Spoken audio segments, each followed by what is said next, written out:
Here we have five speakers who are at different, institution and with the different roles on their position. So we have PIs, we have software developer, we have program officer, and we also have outreach manager. I think this is a great opportunity to discuss about software development. I think most of you, if not all, attending last night's keynote speech. So Dr. Brickman talked about, software maintenance, right, versus developing new software.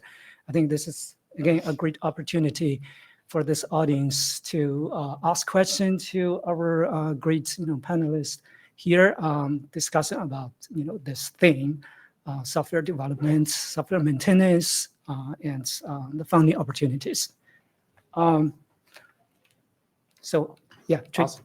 Yeah, so I just wanted to have some praise for Mitzi, because BioLink, I think, is definitely really important moving forward, working with AI to do the metadata and do the linking. So, or I'm sorry, you're working on the BioLink, right? LinkML. LinkML, I'm so sorry. LinkML, which BioLink is based off of, which is very important for doing the retrieval augmented generation. Oh, sorry. Great, thank you. And I had a question for Nancy about when you guys do end up rolling out your model, how have you already had plans in place for how you're going to deal with the computation and possible number of requests? And are you guys hosting your models locally or using one of the premier models, or how are you going about that? Yeah, so we are looking to try a bunch of different workflows. And again, I mentioned that we're doing some benchmarking right now. That is with the OpenAI model that we have, but we're also looking at Llama and several others. So yeah, there's definitely a cost question that's open right now, but as we roll out the alpha version, we're gonna start evaluating how much it's actually gonna cost in a more realistic way. It's an open question, good question.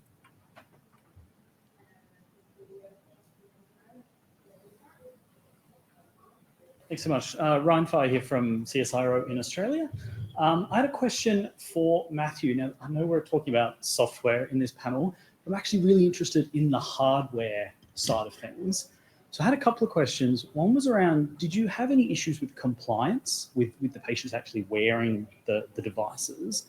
But also, did you see any differences with the occurrence of these behaviors with and without the wearable device? I guess I'm thinking more about that extra physiological stimuli in children with autism. Yeah, both good questions. Thank you. So we tried in 86. We completed with 70. 8 were discharged before we could make observations. 8 wouldn't wear it. So 8 to 70, we had pretty high compliance. This is an inpatient unit. They're referred there because of these behaviors. So we see pretty high frequency, and they're not wearing the sensor 24/7. So I don't have the sort of larger, more proximal, but this was really kind of proof of concept. Could this be done?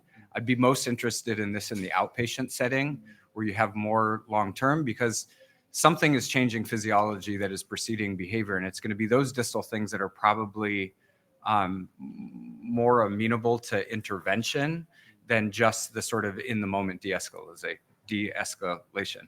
The sensor that we used, I think you could probably get these measures from any sensor, but this particular manufacturer gives you access to the raw data in a HIPAA, FERPA, FDA-approved environment. And that was important to us, that we were training our classifiers on raw data, not third-party protected secret pre-processing methods that we can't verify.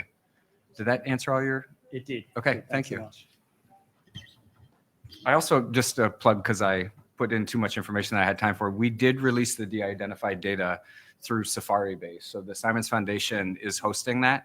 So if anybody is interested, if you go to that JAMA paper, we disclosed our methods in the supplement, and the data is available for other investigators to work with. And I've been trying to encourage people, not autism people, mathematicians, applied physicists, engineers, econometrics. If you know ways to predict things before they happen based on time series, we would love to learn about your methodology within this particular patient population.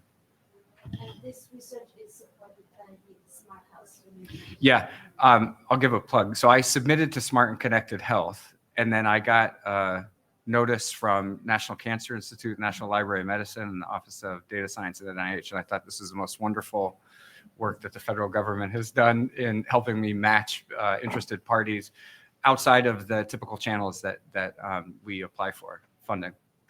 Thank you.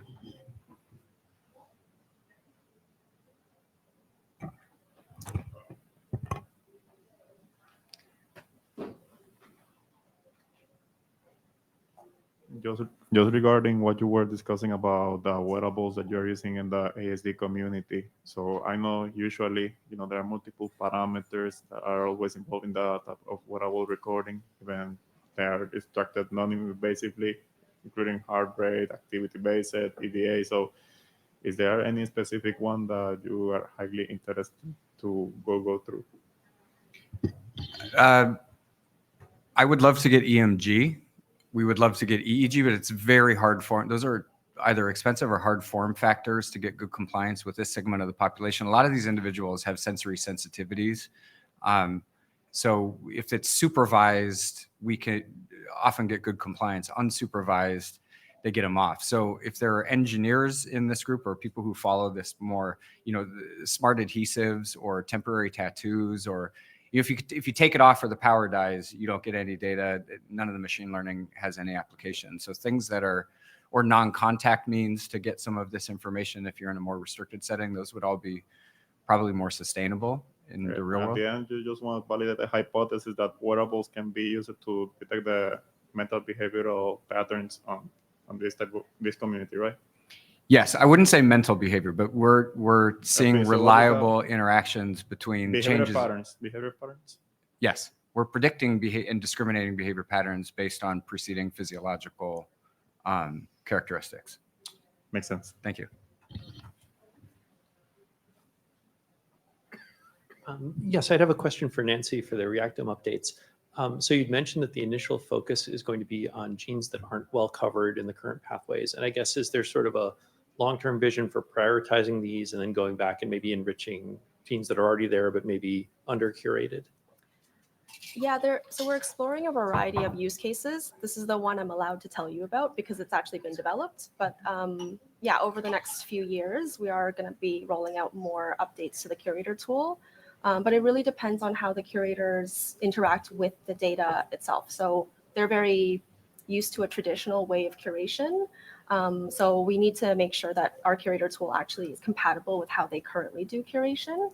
So all of that prioritization is really an open question between the developers of the curator tool and how the curation currently works, if that makes sense.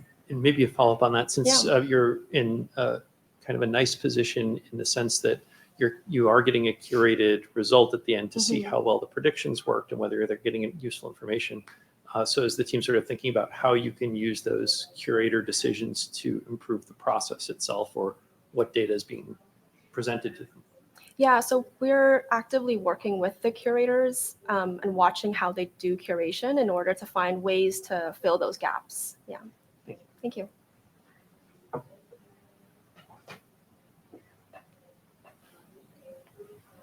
All right. I guess I'm going to fill in one question for our panelist here. Can you share your experience in maintaining, existing tools, finding different funding sources, finding, capable students or software engineers to maintain or to further develop existing softwares? Can you share your experience? Yeah, it's challenging to find funding to support your existing software and extend it and revise it. I think this was discussed by Dr. Brinkman in her talk yesterday, and I was like, yes. So I'm waiting eagerly for the NIH's new funding announcement, which I think will help with that. But yeah, I mean, as Dr. Brinkman noted last night, most researchers have to fund the maintenance work off the next grant. Otherwise, the work that you've put into your software ends up, the tool just ends up undergoing bit rot, and unless the community steps in to maintain it. And that's one of the reasons that we, and I think other projects here as well, try to build strong ties with the community to make our work more sustainable, so that hopefully it can outlive even whatever funding sources we have. Yeah, I'd just like to second that. Also, I just got here this morning, so I missed last night's talk, which sounds like I really missed something. But the STAN project was really lucky, and in that it started with a large grant from the DOE, and it was very successful, and it took about $10 million in funding over the next. So it was started in 2011 with a 3-year runway for the initial team. And after that, they managed to raise another $8 million to keep things going, which, by the way, is mostly gone. And what we found was that by open sourcing things early, we got many, many excited contributors. But success leads to several problems, which is that, one, we're no longer new or interesting, and so we're not going to attract that many outside developers. And coming from a background in open source software, you mentioned you were using Solar. I worked on the Apache Solar project. I was actually employed by LucidWorks for a couple of years. And there, the community that created the tool was much more of the community that was using the tool. And I think one of the challenges for open source software for bioinformatics, Stan, because we're doing this we have to be highly efficient processing of big matrices, not quite as big as neural nets, but we would like to get there. There's a big gap between what we need in a developer and what a bioinformatician is looking for. And that's also a gap that applies to the tool. As I said, there's a lot of work that we need to do in getting the training and making our tools more.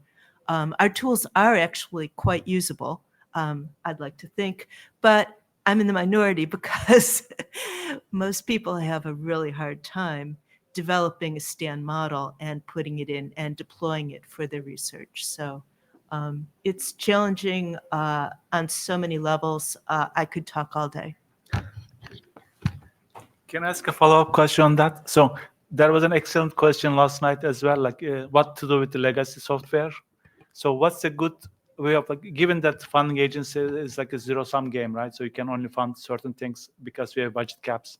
So how do we decide when to end or kill a legacy software and then start anew? So your thoughts on that?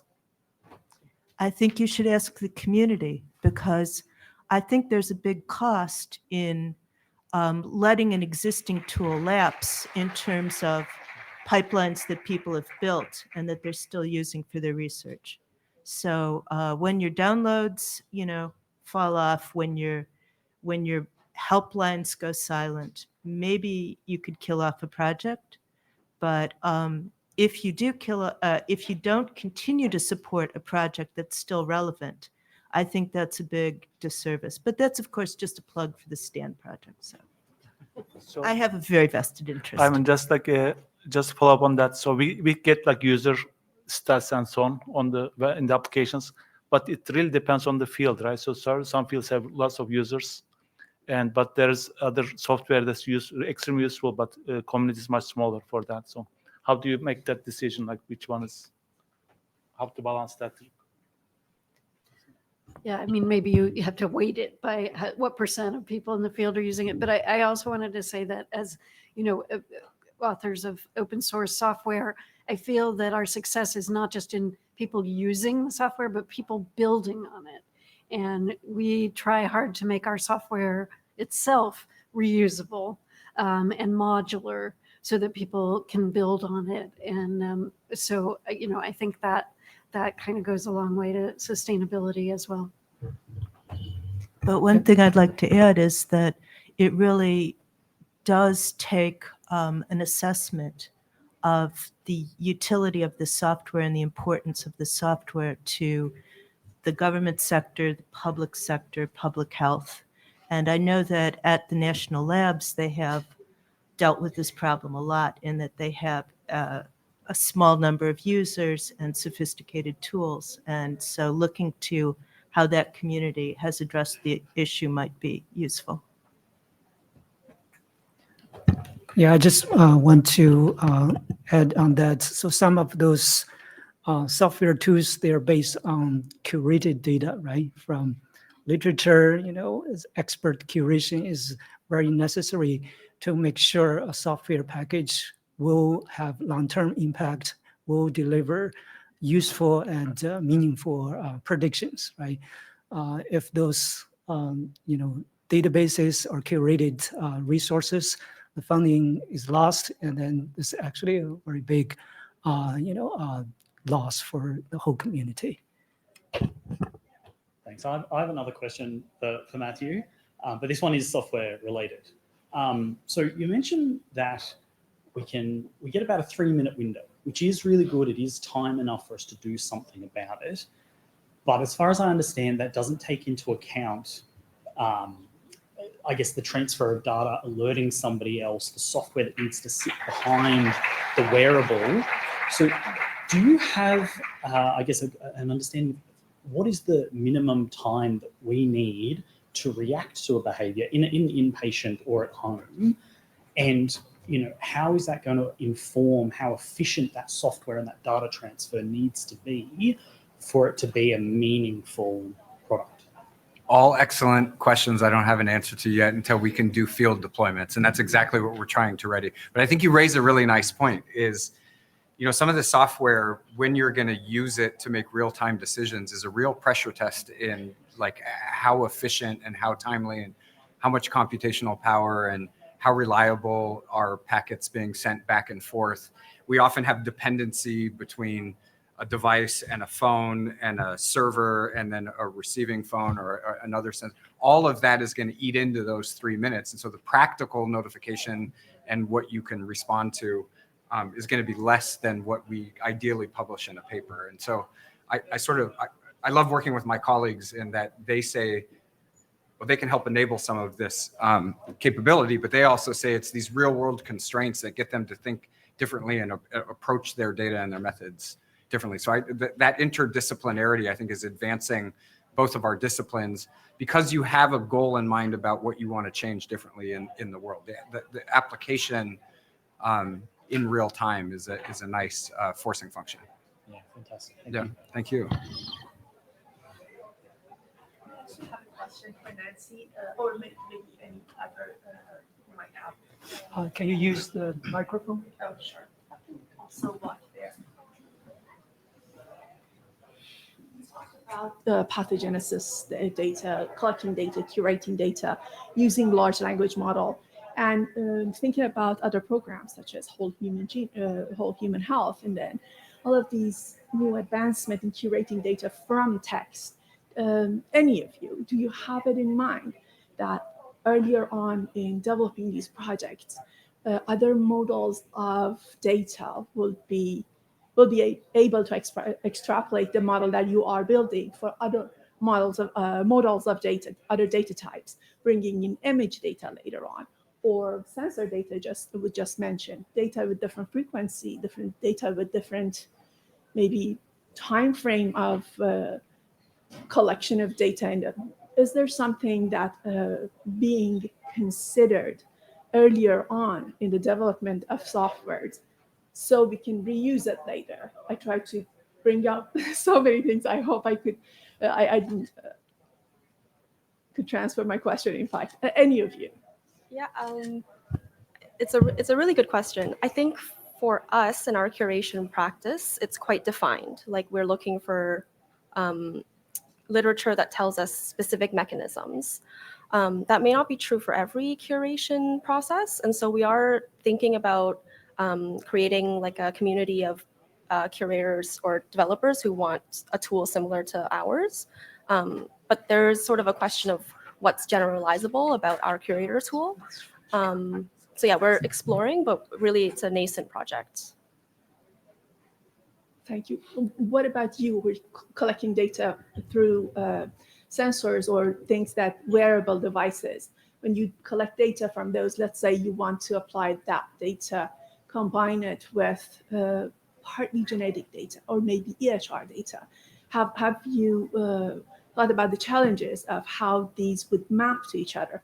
It's very early on and thinking about these problems, but just having in mind, I thought to just put it out there. Yeah, one of the things that's difficult for us, I think, moving forward in that way, so things are happening at different time scales. You're sampling at different intervals. What's the right resolution for, I mean, that's everything from lead and lag to what dependency is there in one time series to another time series. Autism is very tricky because it's highly heterogeneous. So what you may identify in one person kind of as a system may look very different with somebody that's got a completely different diagnosis. And there's probably multiple pathways to the same endophenotype or the same behavior. So I think ultimately this is a question where we're going to need bigger data. That is, we have more observations over time within person across more people.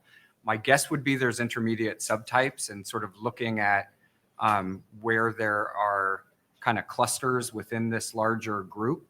And then my perspective would be then let's go to the imaging and the metabolism and the genome, kind of work our way top down, where right now it's very much like genome-wide association scans. We find a problem everywhere in the genome in autism, and none of it replicates consistently in the same person. And so somewhere or another, I think these two perspectives are going to have to meet each other. And so far, at least in my discipline, we've been very much more kind of coming from gene first, trying to verify in animals and humans instead of starting kind of with human. You know, big data can be an inch deep, a mile wide, or it can be an inch wide and a mile deep. And so I think big, small data is where we at least haven't explored it as thoroughly. And I'm going to guess that there's variance to be accounted for there. Excellent response. Thank you. Thank you. We're running out of time, but I think I have one last question. I think it is important. So obviously the software development field is dominated by male. Fortunately, we have 3 panelists here are female. I want to ask about your experience or your suggestion to encourage women's underrepresented group to participate in software development or get a profession in this field. Anyway. I think Dr. Brinkman talked on this topic as well last night. She covered many topics, but I think it's very important for people to see representation, at a high level. And so if all the people that they see, on stage or in positions of power are non-underrepresented people, it makes it harder for them to picture themselves in those roles. And as the chair of one of the ISMB tracks, BOSC, we have made a priority to have diverse keynote speakers and diversity across many types of not just ethnic but career stage and place, geographical, and to make it easier for those people to participate. And as an example, we always pay for the travel expenses of our keynote speakers, but at some point we realized that the ability to donate your time to do something like travel to give a keynote is something that privileged people can do, and not everyone can. So we started offering honoraria that enabled some people to take us up on our offer to have them present a keynote that it might otherwise not have worked out for them. So sometimes money can help. Certainly. That sounds like an excellent answer. And I'm sorry I missed Dr. Brinkman's talk, but You can still come to BOSC. yeah, okay. I will say that I joined the STAN development team in 2014, and of those 75 developers that I mentioned, I think I'm pretty much the only woman. So That's pretty bad. it's C++.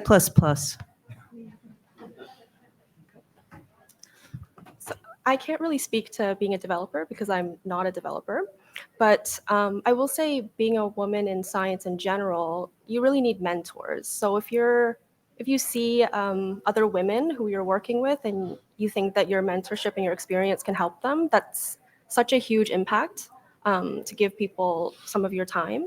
That's been one of the most helpful things for me.